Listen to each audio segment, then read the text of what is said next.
Buenas tardes, vamos a seguir con esta segunda formación del proyecto de innovación Mujeres de Futuro, innovando en el fútbol femenino 4.0 para una excelencia profesional y educativa.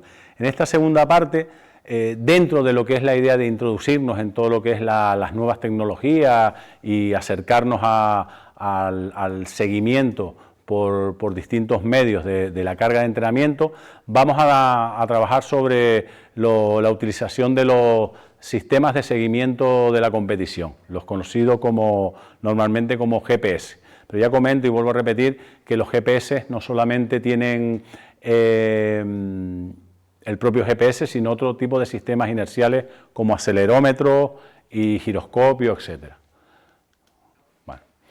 En el siguiente vídeo podemos ver la utilización básica de lo que son los sistemas de posicionamiento y seguimiento en competición, conocidos como GPS.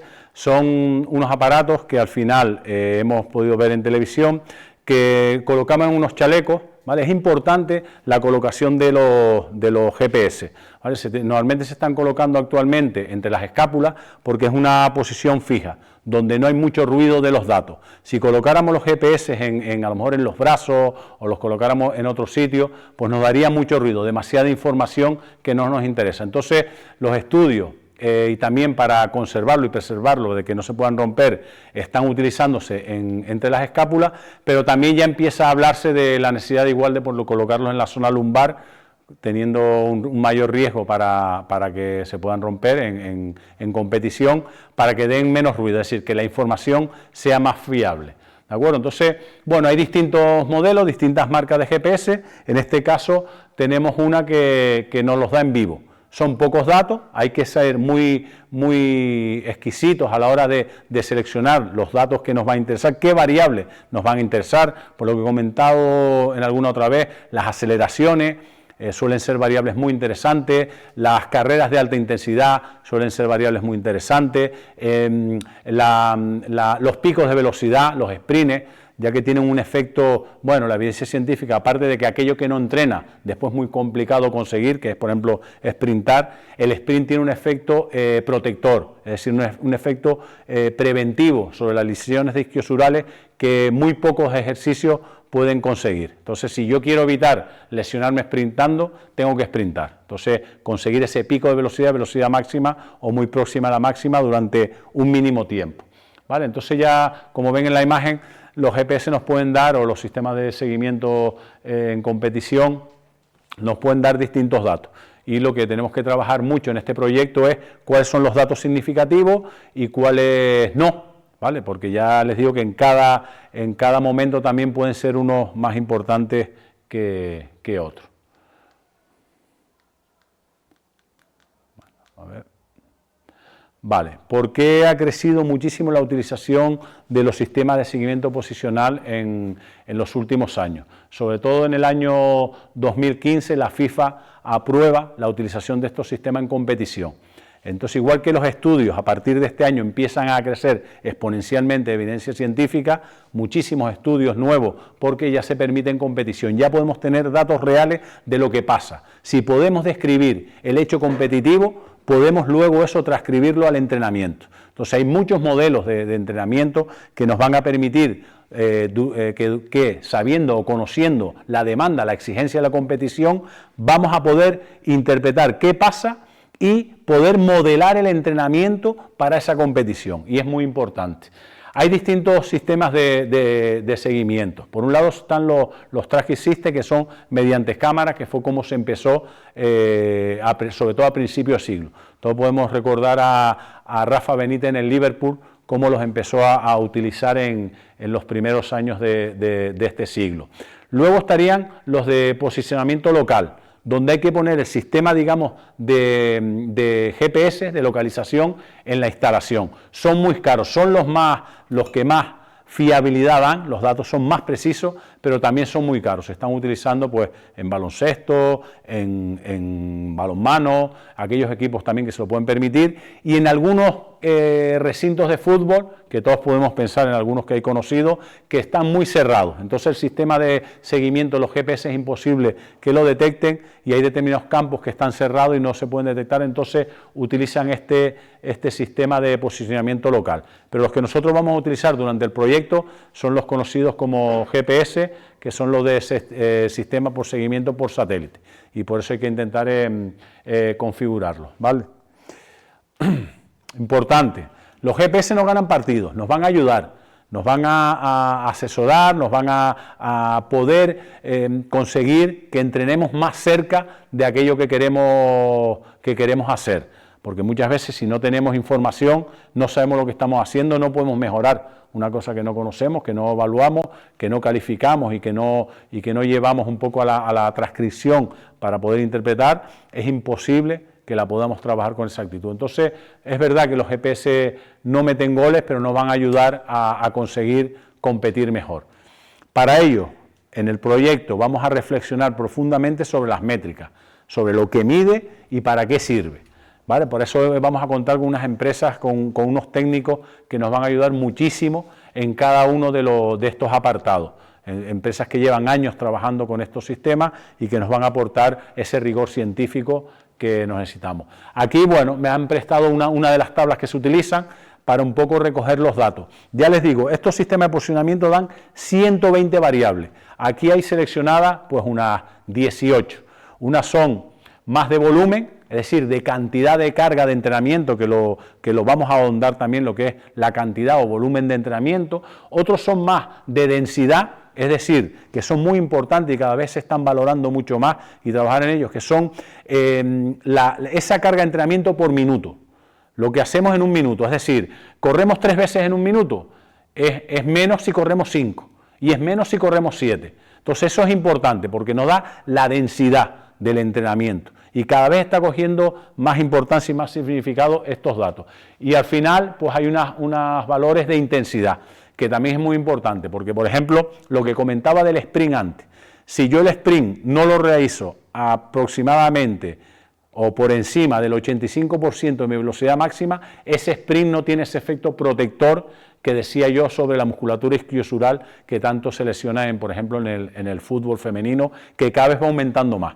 Porque, bueno, y esto es un poquito un bonus track, en el fútbol femenino el recto femoral era una de las lesiones que más se producían a nivel muscular, y ahora, igual que en el fútbol masculino, empiezan a aumentar, porque empiezan a aumentar la profesionalidad de las jugadoras, cada vez entrenan más, cada vez compiten más y empieza a aumentar también las lesiones de los isquiosurales, ¿de acuerdo? Y también su relación, que también se hablará de ello, sobre las lesiones en el ligamento cruzado anterior, que también tienen relación pues con la debilidad de esa musculatura posterior.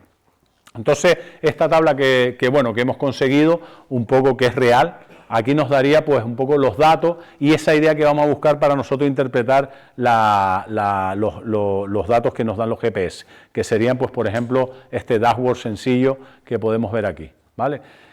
Estos son variables que nos pueden servir, estos serían los datos de un equipo y son reales también, de los valores máximo promedio de partido, es decir, por ejemplo, este equipo de media, en el partido que más corrió, la media, sin contar al portero, fueron 10 kilómetros con 737 metros. Ya tenemos un dato, corren el resto. O, por ejemplo, hicieron 15 sprints, ¿vale? Ya un dato. La media de los jugadores de mi equipo por partido son 15 sprints. Evidentemente es la media del equipo, unos harán 20 y otros harán 12, ¿de acuerdo? O otro dato podría ser que, bueno, pues que por minuto suelen correr entre 18 y 21 kilómetros por hora, aproximadamente 6,4 metros. O sea, todos estos datos, bien interpretados y bien analizados, nos sirven para después modelar la semana de entrenamiento, ¿de acuerdo?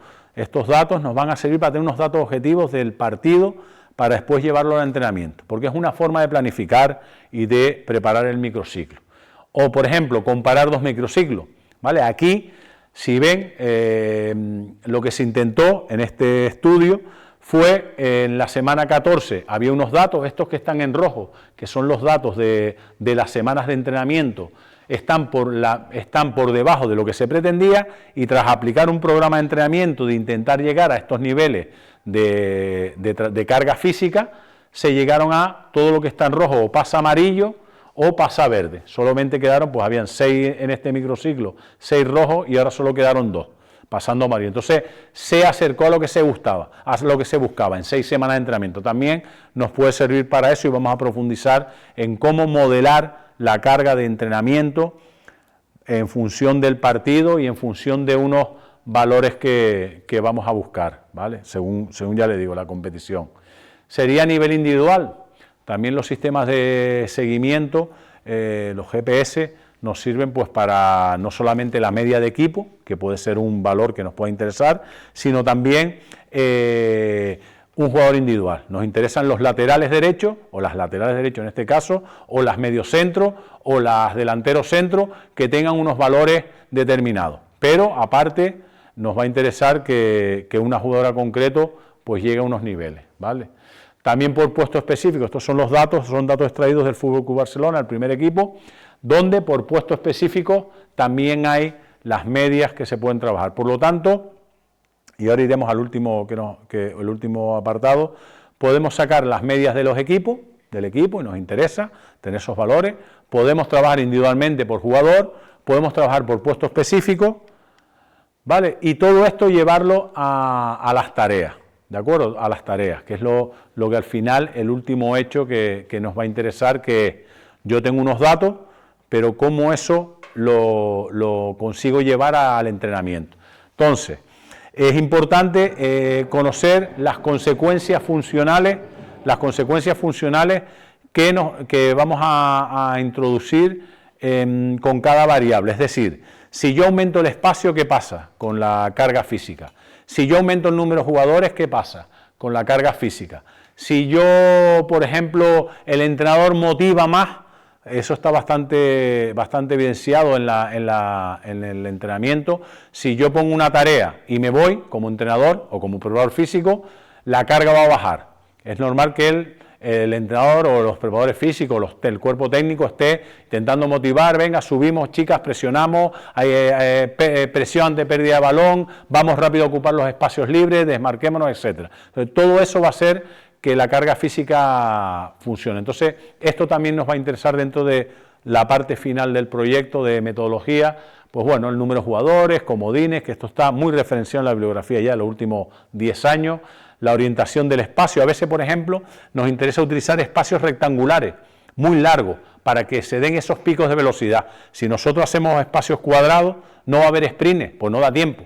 Entonces, hay que tener muy claro y estudiar el espacio que voy a utilizar para que la carga física que yo quiero aplicar se dé. O sea, no es lo mismo jugar 3 jugadores, 3 contra 3, en 20 por 20, que son 400 metros, que el 20 por 20 pase a lo mejor a 30 de largo por 10 de ancho, ¿vale? Que a lo mejor son 300, pero esos 30 metros, 300 metros cuadrados, pero esos 30 metros me va a dar para poder en algún momento desmarcarme y poder llegar próximo a mi pico de velocidad, ¿de acuerdo? Bueno, esto serían un poco 2 tareas, que es a donde nos gustaría llegar, 2 tareas donde con distintos números de jugadores, aquí 5, aquí 7, donde con espacios de interacción individual. El espacio de interacción individual es un concepto que tenemos que conocer profundamente, porque es el espacio que cada jugador dispone teórico en una tarea. Es decir, si yo entreno en un espacio de 20 por 20, son 400 metros cuadrados. Y si yo tengo en 400 metros cuadrados 8 jugadores, un 4 contra 4, cada jugador tiene 50 metros cuadrados de espacio de interacción individual. Eso es importante entenderlo. Si yo, esos 8 jugadores, en vez de jugar en un espacio, hacer el juego reducido en 20 por 20, lo hago en 40 por 40, ya tengo 1.600 metros cuadrados. 4 por 4, 16, 1.600 metros cuadrados. Si yo tengo 8 jugadores, cada jugador tiene teóricamente 200 metros cuadrados. Entonces, en uno tengo 50 metros cuadrados, en otro 200 metros cuadrados. Según toda la bibliografía y todos los estudios que ha habido en estos últimos 10, 15 años con estos sistemas, ahí en uno voy a trabajar más las aceleraciones y las desaceleraciones que se asocian a la fuerza, y en otro voy a trabajar más, en teoría, y si lo diseño bien, más desplazamientos más largos, mucho más largos, voy a correr más metros y voy a realizar carreras de alta intensidad, y se va a relacionar más con la resistencia. Entonces, bueno, manipular esas variables de espacio y de número de jugadores, si meto comodines, si no, si el espacio es más ancho o no, si pongo porterías o no, las reglas, muy importante saber manipular las reglas para que el aspecto condicional lo trabajemos. Por ejemplo, meto balones rápidos, ¿cuántos toques doy? Doy 2, doy 3, mis jugadores son capaces de jugar a un toque, porque a veces ponemos 1 o 2 toques y mi equipo cadete es incapaz, pum, pum, pierden el balón, no hay continuidad. Entonces a lo mejor es mejor dar 3 toques para que realmente se dé la actividad. Entonces todas esas variables tenemos que conocerlas, y gracias a las empresas que van a colaborar nos van a ahondar y profundizar en este sistema. Esto lo dejé al final porque cada vez se está trabajando más en esto. Los sistemas de posicionamiento global son capaces de decirnos en un partido cuáles son esos momentos de alta exigencia, ¿vale? Esos momentos de máxima exigencia. Entonces, a lo mejor abrimos ventanas temporales de 2 minutos o de 5, y en el partido de nuestras chicas sabemos que en este partido, entre el minuto 30 y 35 de partido, por ejemplo, la primera parte, se dieron las máximas intensidades en todo, los valores de carga más altos. Y eso nos interesa, porque si nosotros sabemos que en esos 5 minutos se dan estas aceleraciones, estos sprints, estos metros recorridos por minuto, podemos eso después modelarlo a la semana de entrenamiento también, y preparar a nuestras jugadoras para los máximos niveles de exigencia. Entonces, cuando lleguen esos momentos de partido, minutos X de la primera parte, minutos finales de la segunda parte, que tenemos que presionar porque vamos, por ejemplo, empatados, y tenemos que, pues podemos prepararnos para eso porque lo conocemos, sabemos lo que pasa. Entonces, estos sistemas de posicionamiento nos van también a ayudar a planificar esos minutos de máxima exigencia, estar preparados, ¿vale? Por lo tanto, hay muchas variables que tenemos que tener en cuenta. Comentábamos la media del equipo, es una que se utiliza. También hay que ver qué recursos tenemos para llevar todo eso. Podemos medir por jugador, tenemos 25 dispositivos, 25 jugadoras a cada una, y sabemos, por ejemplo, acaba el entrenamiento y decimos, chicas, ustedes 3 han entrenado menos, vamos a compensar y a llegar al mínimo que queríamos llegar hoy, por ejemplo, o por puesto específico. Oye, por puesto específico tenemos medio, o por último, otra de las opciones, que eso es por eso las empresas nos van a ayudar en todo esto, los escenarios de máxima exigencia. Aquí vemos, por ejemplo, un partido de máxima exigencia del Fútbol Club Barcelona femenino, ¿vale? Entonces, de ahí podríamos diseñar tareas. Bueno, aquí un poquito ver esos escenarios de Team Gabbett que él propone, que ya les digo, son muy interesantes de estudiar. No todos los software ni todos los aparatos te son capaces de automáticamente decirte, poderle decir tú, quiero el máximo nivel de exigencia de esta jugadora en el partido durante 2 minutos. Le abres una ventana de 2 minutos y te lo busca. Y te dice, en el minuto 44 al 46, porque hubo un minuto añadido, es donde esta jugadora tuvo los máximos niveles de exigencia en tal, y te da los distintos datos. Vale, por último, estas son algunas de las variables que nos dan los sistemas de posicionamiento que tenemos que estudiar. Las distancias totales, las distancias recorridas en categorías o umbrales, es muy interesante porque hay intensidades de carrera más significativas que otras. Por ejemplo, las carreras de alta intensidad, que estén próximas al consumo máximo de oxígeno, que son términos que iremos viendo, ¿vale? Que a veces algunos autores generalizan y ponen entre 21 y 24 kilómetros una empresa, otras los ponen entre 18 y 24, bueno, varían. Pero realmente debería ser un dato bastante más individualizado. Lo que pasa es que a la hora de poder gestionar todos esos datos, individualizar las cargas específicas de cada uno o de cada una es complicado. Por eso las empresas te hablan y te dicen, por ejemplo, que el sprint es más de 24 kilómetros hora. Cuando si una jugadora tiene 31 kilómetros por hora de máxima velocidad y el sprint está a 24, pues bueno, está muy lejos de su pico de velocidad. ya les digo, para ir resumiendo un poco, las variables que normalmente nos comentan todos los autores que van a ser la más significativa, van a ser, si queremos simplificar mucho, y dentro de simplificar siempre nos va a llevar a cometer errores, pero suele ser los picos de velocidad, porque hay un día en que priorizamos el trabajo de velocidad, las carreras de alta intensidad, esas carreras próximas a los consumos máximos de oxígeno, carreras en situaciones anaeróbicas, ¿vale? Son las que también nos van a indicar los aspectos sobre la resistencia, y las aceleraciones y desaceleraciones, que siempre la vamos a relacionar con la fuerza específica, desacelero y acelero. Además, el alto componente neuromuscular que tiene la desaceleración va a ser muy interesante y vamos a estudiar y ahondar en este proyecto.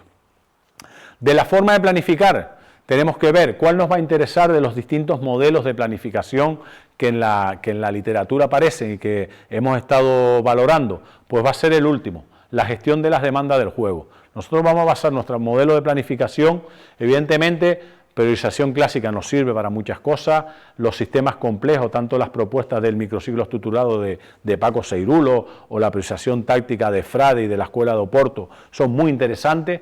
Los modelos, por supuesto, el ATR, los bloques de Bestos Yankee, las altas cargas, o el ATR de Fernando Navarro, otro canario, pues también van a ser muy interesantes, pero las que nosotros aquí en este proyecto vamos a intentar indagar es sobre la reproducción de las demandas de competición, es decir, vamos a saber lo que hacemos en la competición con los GPS, vamos a llevarlo al entrenamiento. Vamos a organizar las tareas de forma cíclica, es decir, días de fuerza, días más orientados a la resistencia, días más orientados a la velocidad, ¿de acuerdo? Entonces, ese último modelo es el que más se nos va a acercar a nosotros. Va a ser complicado porque no todos los microciclos son iguales, es decir, no todas las semanas de nuestros equipos de fútbol femenino son iguales. Hay semanas en las cuales pues jugamos el partido, tenemos lo que se llama +1, que es el día después del partido, +1, ¿vale? Tenemos +2, que es el segundo día después del partido, que muchos equipos, uno de estos 2 días, como cualquier trabajador, lo dan libre, ¿vale? Muchos no. Todos los equipos dan un día libre a sus trabajadores y también los futbolistas, porque son trabajadores y suelen descansar pues, o en +1 o en +2, ¿de acuerdo? Y después ya empezamos a contar los días que faltan para el siguiente partido, a -5 de partido, a -4, a -3, a -2 y a -1. Y esta es la forma de planificar que se ha extendido en los últimos 10 años. ¿Vale? Todo el mundo está planificando con este modelo, evidentemente hemos estado trabajando en los modelos anteriores y optimizando este modelo. Después, pues bueno, si se da semanas de ciclo medio, donde se juega, hay un +1, pero ya empieza a mezclarse, pues bueno, es el +2 o el -5 de partido. Y así hasta que llegamos a modelos donde prácticamente jugamos un partido y a los 2 días volvemos a jugar, y a los días volvemos a jugar, donde se empieza a complicar bastante todo el tema de la planificación de la semana. ¿Vale? Esta es un poquito la idea, voy a centrarme en esto, donde se juega, se puede descansar el +1 o descansar el +2, ¿de acuerdo? Pero en principio el tercer día, o digamos el -4, se suele utilizar para priorizar las acciones de fuerza, aceleraciones, desaceleraciones, -3 las acciones de resistencia, a -2 se suele meter, no todos los autores meten la velocidad, depende de la fatiga neuromuscular que haya, pues pueden meter algo de velocidad o no, ahí la carga no se suelen poner del todo de acuerdo, o simplemente se hace una valoración previa. Luego, pues bueno, al -1 ya son las activaciones neuromusculares para prepararnos para el partido. Esto lo quise poner simplemente porque en las pretemporadas, solo hablamos de microciclos de competitivo, pero en las pretemporadas pueden haber 2 modelos. Tradicionalmente, todos los que hemos trabajado, y era lo que estamos hablando en la última reunión que tuve con los compañeros, en las pretemporadas normalmente las cargas se suben mucho para llegar a este nivel de carga de entrenamiento cuando vamos a competir. Y actualmente, oye, se comenta, si yo voy a entrenar 8 horas a la semana, normalmente durante liga, ¿para qué voy a entrenar 16? ¿Para qué voy a subir tanto esa carga aguda de repente 2 semanas? Estoy 2 meses sin entrenar y de repente entreno muchísimo en pretemporada, si después durante la semana voy a entrenar 3 veces a la semana, 4 o 5. Entonces, un poco modelar la pretemporada también a la realidad de la competición, porque este modelo de entrenar muchísimo en pretemporada nos puede llevar a aumentar drásticamente el número de lesiones, ¿vale? Y eso también con los sistemas de posicionamiento global, los GPS nos va a decir, oye, es que está en pretemporada corriendo 7 veces más de lo que suele. Hay un riesgo de lesión importante. Bueno, esto es un poco lo que vamos a hablar durante todo el proyecto, que es un poco qué hacer cada día. ¿Vale? Esto sería un poco un borrador que hemos estado trabajando también para proponer en el proyecto, en el cual el día de partido esos jugadores que no juegan hacen y entrenan algo. ¿Vale? No voy a entrar en los matices porque sobre todo son los aspectos de alta intensidad los que nos van a interesar, esos jugadores no convocados, esas jugadoras no convocadas, para que no pierdan los estados de forma. El día +1, donde hay jugadores que han jugado menos, o jugadoras que han jugado menos de 60 minutos o menos de 45 minutos, ¿qué hacen? Aquí es muy importante ese domingo o ese día de partido, ese día +1, pensar en esos jugadores que juegan poco, porque realmente los que juegan, o esas jugadoras que juegan, ya tienen una carga importante, que es el partido. El problema es esas jugadoras que no juegan, que si eso se repite en varias semanas, los estados de forma pueden bajar mucho. Imagínense una jugadora que juega el domingo, que el sábado ya entrenó poco, pues está -1, domingo entrena poco, lunes entrena un poco y martes descansa. Entonces, de 7 días a la semana, 4, la carga ha sido muy baja. Entonces, eso en el fútbol se está planteando tanto que hay equipos muy profesionales que ya empiezan a fichar a gente que se encarga, o a técnicos, o a preparadores físicos que se encarga principalmente, aunque ayudan en otras funciones, de preparar a la gente suplente, de controlar a la gente suplente que esté preparada porque se lesiona el titular y tiene que jugar de repente los 5 partidos más importantes la chica de la temporada y lleva sin jugar 3 meses. ¿De acuerdo? Entonces, esa idea, ese rol de soy suplente, soy titular, hay que ajustarlo mucho, pues ya le digo que con este sistema de control de carga es muy interesante.